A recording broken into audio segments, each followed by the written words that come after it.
Aujourd'hui, j'aimerais apporter un enseignement sur le thème de la délivrance et de la sanctification dans les maisons. Il est important de comprendre que beaucoup de chrétiens ne sont pas délivrés, tout simplement parce que dans leur maison, dans leur foyer, il y a des choses qui sont abominables aux yeux de Dieu, et tant que ces choses ne sont pas ôtées, eh bien, ils continuent de subir des attaques démoniaques, des empêchements, des blocages et toutes sortes de problèmes, voyez. Et malheureusement, ils n'arrivent pas, et souvent faute de connaissances, ils n'arrivent pas à s'échapper, à être délivrés de ces choses pour vivre pleinement dans la liberté de Christ. Alors peut-être que c'est une révélation pour vous, mais il est important de sanctifier nos maisons.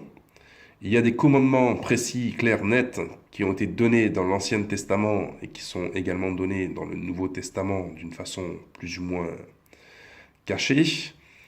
Mais il est important de comprendre que Dieu veut sanctifier notre corps, notre âme, notre esprit, mais en fait toute notre vie et également notre demeure.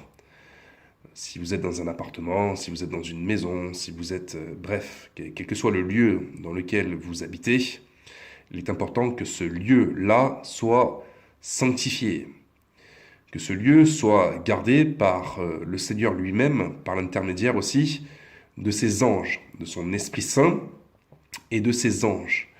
Un lieu peut être habité et investi par des démons, on appelle ça des esprits territoriaux, et un lieu peut également être habité par la présence du Seigneur, par le Saint-Esprit, ou je le répète, par des anges protecteurs.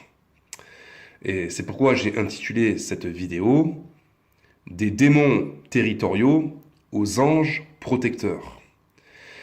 Et j'aimerais commencer cet enseignement par le livre de Deutéronome au chapitre 7, à partir du verset 26. Un commandement qui nous est donné et qui est toujours valable dans la Nouvelle Alliance. Christ ne l'a pas aboli. Tu n'introduiras point une chose abominable dans ta maison, afin que tu ne sois pas comme cette chose dévouée par interdit. Tu l'auras en horreur, tu l'auras en abomination, car c'est une chose dévouée par interdit. Donc là, il est question de choses abominables. Vous voyez, dans la maison. Est-ce que vous savez qu'il y a des choses, des objets, qui sont en abomination devant Dieu, rien que par leur figure, rien que par ce que ces objets constituent, rien que pour la raison pour laquelle ces choses ont été créées ou façonnées, ces choses sont abominables et doivent absolument quitter les lieux des saints, la demeure des saints, ou pire encore, ces choses doivent être détruites.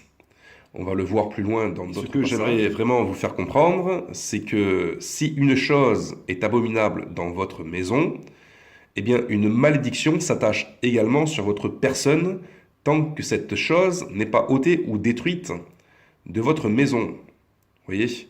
Afin que tu ne sois pas comme cette chose dévouée par interdit. Tu l'auras en horreur, tu l'auras en abomination, car c'est une chose dévouée par interdit. Vous voyez ? Donc, il y a des objets impurs, abominables aux yeux de Dieu. Derrière ces objets, il y a des malédictions et des puissances démoniaques. Tant que ces objets ne sont pas ôtés, brisés, retirés, eh bien, les personnes qui habitent ces lieux sont également sous la malédiction. Elles se rendent également abominables.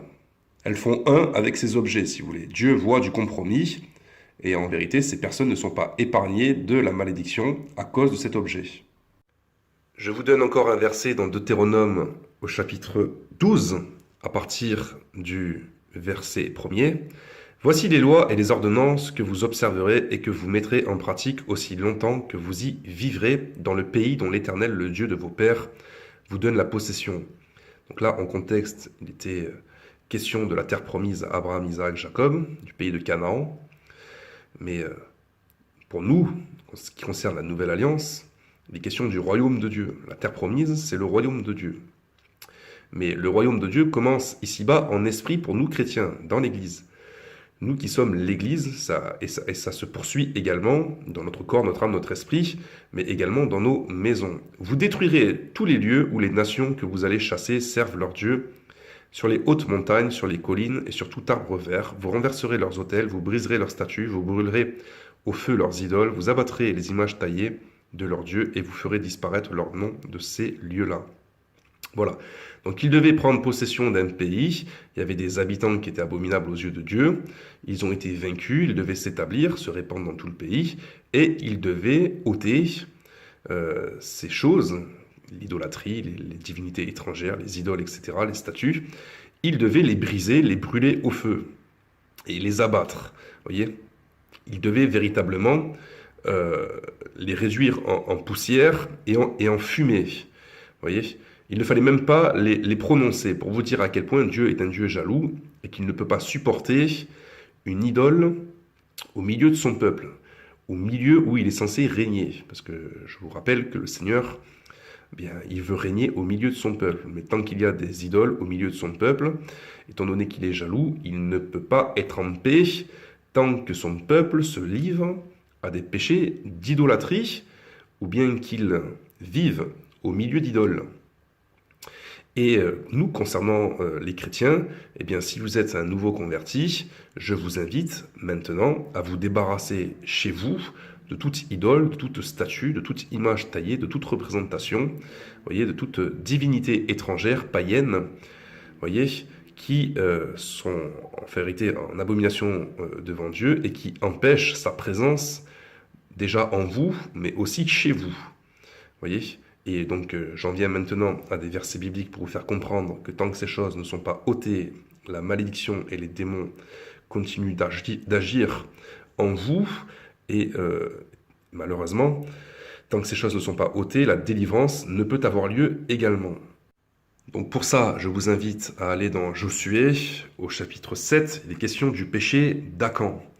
Donc là, on va lire, il y a beaucoup de versets, mais c'est pour bien comprendre de quoi il s'agit, puisque cet enseignement est toujours d'actualité pour nous dans l'Église, dans les choses spirituelles. Les enfants d'Israël commirent une infidélité au sujet des choses dévouées par interdit. Acan, fils de Carmi, fils de Zabdi, fils de Zérak, de la tribu de Juda, prit des choses dévouées et la colère de l'Éternel s'enflamma contre les enfants d'Israël. Josué envoya de Jéricho des hommes vers Haï, qui est près de Beth-Aven, à l'orient de Bethel. Il leur dit, montez et explorez le pays, et ces hommes montèrent et explorèrent Haï. Ils revinrent auprès de Josué et lui dirent, il est inutile de faire marcher tout le peuple, 2 ou 3 000 hommes suffiront pour battre Haï. Ne donne pas cette fatigue à tout le peuple, car ils sont en petit nombre. 3 000 hommes environ se mirent en marche, mais ils prirent la fuite devant les gens d'Haï. Les gens d'Haï leur tuèrent environ 36 hommes. Ils les poursuivirent depuis la porte jusqu'à Shebarim et les battirent à la descente. Le peuple fut consterné et perdit courage. Josué déchira ses vêtements et se prosterna jusqu'au soir le visage contre terre devant l'arche de l'Éternel, lui et les anciens d'Israël, et ils se couvrirent la tête de poussière. Josué dit, « Ah, Seigneur Éternel, pourquoi as-tu fait passer le Jourdain à ce peuple pour nous livrer entre les mains des Amoréens et nous faire périr ? Oh, si nous eussions su rester de l'autre côté du Jourdain,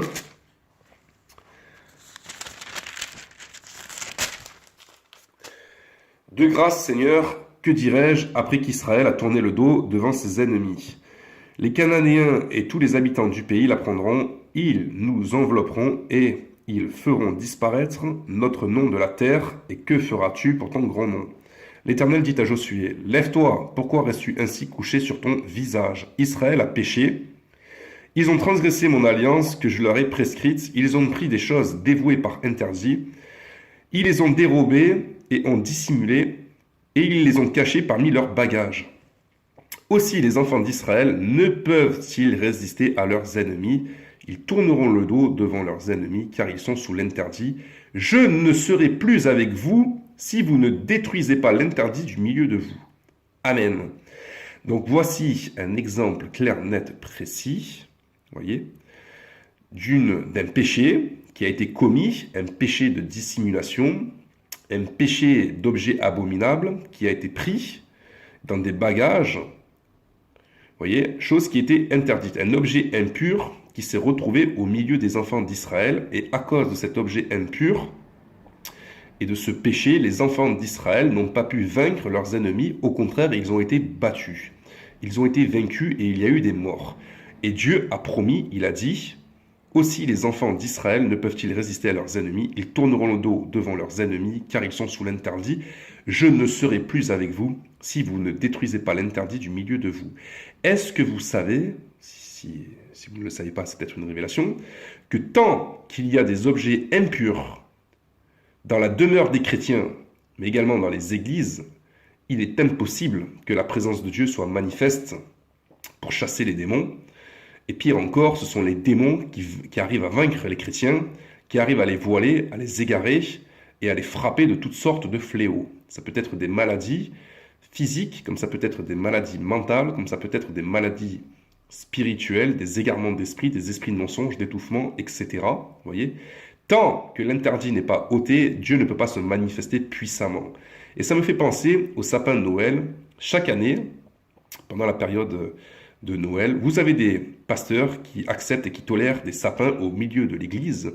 Et je vous signale que tant que ces choses ne sont pas réglées devant Dieu, il est impossible que Dieu se manifeste puissamment avec des signes, des prodiges et des miracles. Il est impossible que ces chrétiens-là sortent des fausses doctrines, des esprits de mensonge, des esprits qui les voilent, des esprits d'égarement, des esprits de folie, etc.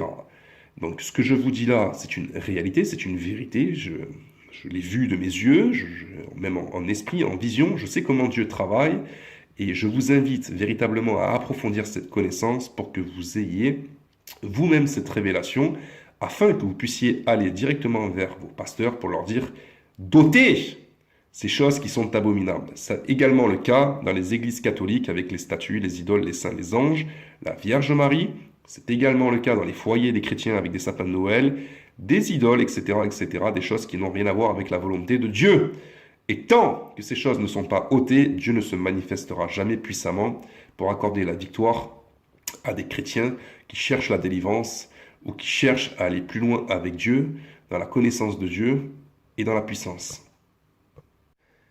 Et c'est exactement ce que Samuel le prophète dira dans 1 Samuel au chapitre 7, à partir du verset 3. Samuel dit à toute la maison d'Israël: « Si c'est de tout votre cœur que vous revenez à l'Éternel, ôtez du milieu de vous les dieux étrangers et les Astartés, dirigez votre cœur vers l'Éternel et servez-le lui seul, et il vous délivrera de la main des Philistins. » Voilà. Et les enfants d'Israël ôtèrent du milieu d'eux les Baals et les Astartés, et ils servirent l'Éternel seul.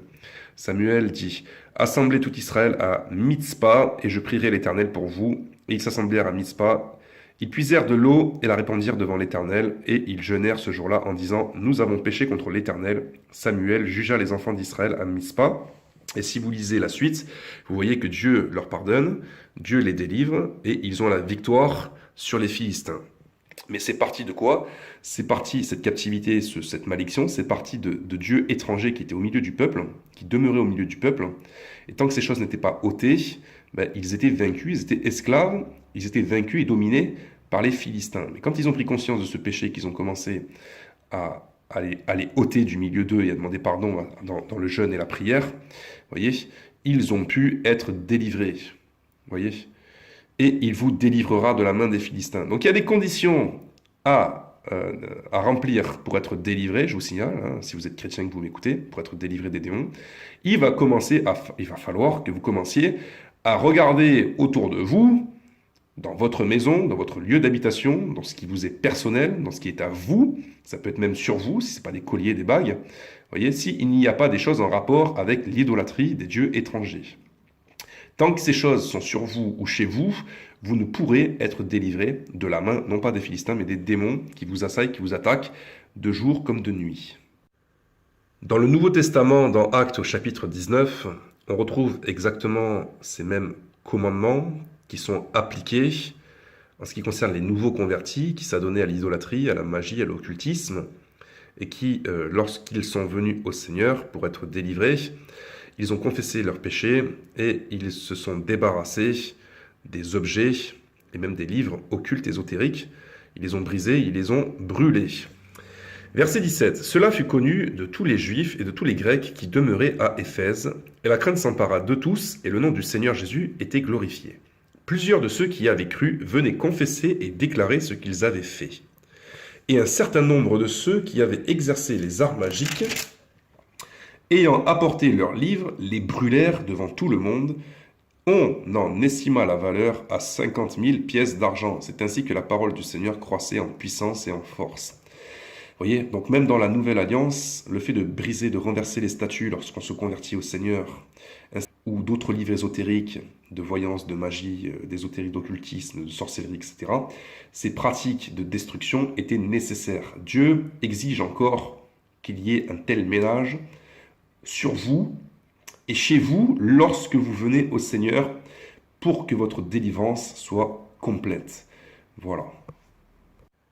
Donc, maintenant que je viens de vous prouver, Bible à l'appui, que tant que vous avez sur vous et chez vous des objets ou des choses qui sont en abomination devant Dieu, eh bien malheureusement, vous ne pourrez obtenir une pleine délivrance et une pleine liberté en Christ. Et beaucoup de chrétiens sont attaqués par des démons, tout simplement parce qu'ils n'obéissent pas à ce commandement d'ôter, de retirer, de briser ou de brûler des objets abominables, que ce soit dans le domaine de l'idolâtrie, mais ça peut être aussi dans d'autres domaines. Ça peut être des choses abominables dans le domaine de l'impudicité, par exemple. Si vous avez des choses abominables dans le domaine de l'impudicité chez vous, il va falloir les ôter également. Ça peut être des films, ça peut être des livres, ça peut être des peluches, ça peut être des tableaux, ça peut être des dessins, bref, ça peut être des vêtements aussi. Vous avez des vêtements qui sont abominables, et ce n'est pas même pas la peine de... Vous savez, il y a des choses qui sont sanctifiées par la prière, comme des bagues, par exemple. S'il y a des bagues qui sont ensorcelées, et que ce sont des simples bagues, il suffit de sanctifier la bague par la prière. Mais il y a des objets, ça ne sert à rien de les sanctifier par la prière. Il faut les briser, il faut les brûler, faut s'en séparer. Par exemple, des dragons, aussi, des représentations de démons, des masques africains avec clairement un visage d'alien, de démon, vous voyez. Il y a des choses, il faut véritablement briser. Vous avez par exemple des sirènes aussi, Ariel la petite sirène, des peluches, des choses en rapport avec la sorcellerie infantile, par le moyen de Walt Disney, des peluches, des idoles, des super-héros, aussi mi-hommes, mi-démons, etc. Tout ça, il faut s'en débarrasser dans la chambre de vos enfants. Tout ce qui a un rapport avec la mort, avec Satan et les démons, doit être séparé, ôté du milieu de vous. Ça peut être des déguisements, ça peut être des masques de sorciers, de sorcières pour Halloween, etc. Vous voyez, c'est vraiment infini, si vous voulez, tout ce qui est en rapport avec les démons. Ça peut être aussi des musiques, des CD que vous avez chez vous. Il faut absolument s'en débarrasser. Pourquoi? Parce que tant que ces choses sont chez vous, la présence de Dieu ne peut être complète, manifeste, et au contraire, vous avez des démons qui continuent d'errer et de vous attaquer la nuit, ou même dans votre corps, dans votre âme, dans votre esprit, même le jour. Et là, je vais vous prouver maintenant, Bible à l'appui, que lorsqu'on fait la volonté de Dieu, que la maison est sanctifiée, eh bien la maison est protégée, non seulement par le sang de Christ, mais également par son esprit, par son sceau, mais aussi par ses anges.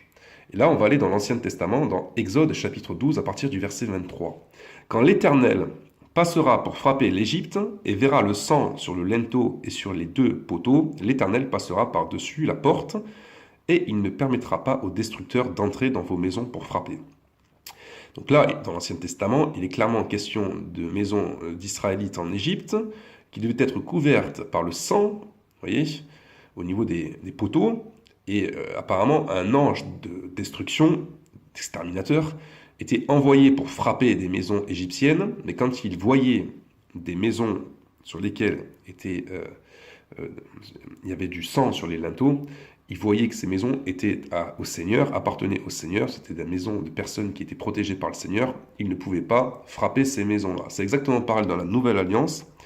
Quand vous êtes sanctifié par le Seigneur, que vous êtes véritablement marqué par son sang et son sceau, l'Esprit Saint, quand ça s'est fait sur vous, et que la maison également est sanctifiée, la maison aussi, elle est marquée d'un point de vue spirituel. Et il est impossible que les démons entrent comme ça chez vous pour faire ce qu'ils veulent, ainsi que les sorciers, c'est pas possible.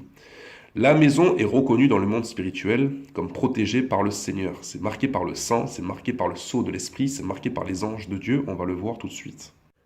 Le psaume 34 au verset 8, il est écrit « L'ange de l'Éternel campe autour de ceux qui le craignent, et il les arrache au danger. » Donc là, on a une promesse de bénédiction de Dieu. Il s'agit de l'envoi d'un ange, qu'on pourrait appeler un ange gardien, puisqu'il campe, ça veut dire qu'il suit le croyant. Il campe autour de ceux qui le craignent, qui craignent le Seigneur, et il les arrache au danger. Les démons ne peuvent pas faire ce qu'ils veulent. Vous voyez, ils ne peuvent pas attaquer, agresser, tuer des chrétiens authentiques, fidèles à Dieu, tout simplement parce que Dieu envoie ses anges pour protéger ses enfants, vous voyez, dans leur maison, mais également partout où ils vont. C'est une promesse de bénédiction de Dieu, et ce qui est écrit ne changera pas. C'est la vérité. Et ce que je viens de lire et de dire est confirmé dans le psaume 91, verset 10, comme promesse de bénédiction du Seigneur envers ses fidèles. « Aucun malheur ne t'arrivera, aucun fléau n'approchera de ta tente, autrement dit de ta maison ou de ta demeure, car il ordonnera à ses anges de te garder dans toutes tes voies. Ils te porteront sur les mains de peur que ton pied ne heurte contre une pierre. » Voilà, une promesse du Seigneur qui est magnifique. C'est l'envoi de ses anges, gardiens, protecteurs, qui empêchent les démons, Satan, de venir pour dérober, égorger et détruire. Et le Seigneur lui-même l'a rappelé dans Jean au chapitre 14, au verset 23. Jésus lui répondit, « Si quelqu'un m'aime, il gardera ma parole, et mon Père l'aimera. Nous viendrons à lui et nous ferons notre demeure chez lui. » Voilà une promesse de protection de Dieu au niveau des demeures des chrétiens. Il est impossible que les démons et les sorciers fassent ce qu'ils veulent dans la maison de chrétiens authentiques. Il est impossible qu'ils rentrent pour tourmenter, agresser et même tuer des chrétiens authentiques qui marchent dans la volonté de Dieu, tout simplement parce que le Seigneur a promis d'envoyer ses anges, mais également sa présence même. Nous ferons notre demeure chez lui. Comment voulez-vous? Donc, il faut se poser des questions, à savoir si on est véritablement dans la volonté de Dieu, si on marche véritablement dans ses commandements, si on garde sa parole, parce que si on est attaqué dans la maison, si les démons rentrent, si les sorciers font ce qu'ils veulent dans la maison, c'est obligatoirement qu'on ne garde pas sa parole et qu'on ne marche pas dans ses commandements. Dieu ne peut pas se renier lui-même. Ce qu'il a dit, c'est écrit, c'est inscrit. Dieu est fidèle à sa parole et il veille jour et nuit pour l'accomplir. En ce qui concerne les promesses de bénédiction, envers ses fidèles. Vous voyez? Donc on va passer maintenant à un temps d'examen. Présenté devant Dieu avec un esprit d'humilité et de repentance à l'égard des péchés qu'on a pu commettre dans le domaine de notre maison où nous n'avons pas été assez attentifs pour la garder pure. Donc il faut absolument ôter toute chose abominable aux yeux de Dieu sur nous ou chez nous. Regardez vos colliers, regardez vos bagues, regardez vos médailles, vos insignes, regardez s'il n'y a pas des icônes chez vous, regardez s'il n'y a pas des statues, des statuettes, des tableaux, des dessins, des images, des statues, des livres abominables aux yeux de Dieu. Ça peut être des livres religieux, ça peut être des livres ésotériques, ça peut être des livres d'impudicité, d'impureté, ça peut être des musiques, ça peut être des films, ça peut être des tapis, des inscriptions qu'on peut retrouver de partout, dans des objets de décoration. Ça peut être des masques que vous avez vous-même ramenés d'Afrique ou alors qu'on vous a offerts. Ça peut être des objets justement qu'on vous a offerts. Ça peut être des dragons, des choses de Chine, etc., qui représentent des démons. Ça peut être des peluches, ça peut être des jouets, ça peut être des dessins animés qu'il y a dans la chambre de vos enfants. Vous voyez, ça peut être des vêtements sur lesquels il y a des inscriptions qui font l'apologie de Satan, des démons et même du péché. Bref, demandez au Saint-Esprit de vous conduire dans la révélation de ce qui est abominable aux yeux de Dieu chez vous et sur vous. Ça peut être des tatouages aussi, mais je ne vais pas revenir sur ça. Demandez à Dieu pardon pour ces péchés-là, après avoir ôté le mal sur vous et chez vous. Demandez la purification de votre âme, corps, âme, esprit, par le sang de Christ. Demandez la protection du Seigneur en vous, sur vous et sur vos maisons. Demandez à ce que vos maisons soient également purifiées par le sang de Jésus-Christ, protégées par le sceau de Dieu et protégées par l'envoi des anges du Seigneur. Et veillez tout simplement à marcher dans la parole du Seigneur, à pratiquer ses commandements, pour que Dieu, le faire de votre demeure, leur demeure. C'est la promesse de Dieu de vous garder, déjà quand vous sortez de chez vous, par l'envoi des anges, mais c'est également la promesse de Dieu de vous protéger chez vous, si vous faites sa volonté. Aucun démon, aucun sorcier ne pourra vous atteindre, ne pourra entrer chez vous. C'est absolument impossible quand un chrétien est fidèle à Dieu et qui est agréable au Seigneur. Voilà, donc je profite de cette vidéo pour vous faire comprendre que beaucoup de chrétiens ont des problèmes à cause de ce péché-là qui n'est pas réglé. Et par expérience, je peux vous dire que beaucoup de démons ne sortent pas tant que ce péché-là n'est pas réglé. Donc réglez vos problèmes à l'intérieur de vos maisons, ou même à l'intérieur de l'église, hein. Ça peut être le sapin de Noël, mais ça peut être autre chose, les statues, les idoles, les anges, etc., chez les catholiques, mais ça peut être beaucoup de choses. Et je vous dis que les démons ne sortent pas des corps tant que ce péché-là n'est pas réglé. Ôtez premièrement ce péché, et vous verrez, comme il a dit le Seigneur, qui vous délivrera non pas des Philistins, mais des démons de vos attaques que vous subissez. Soyez bénis.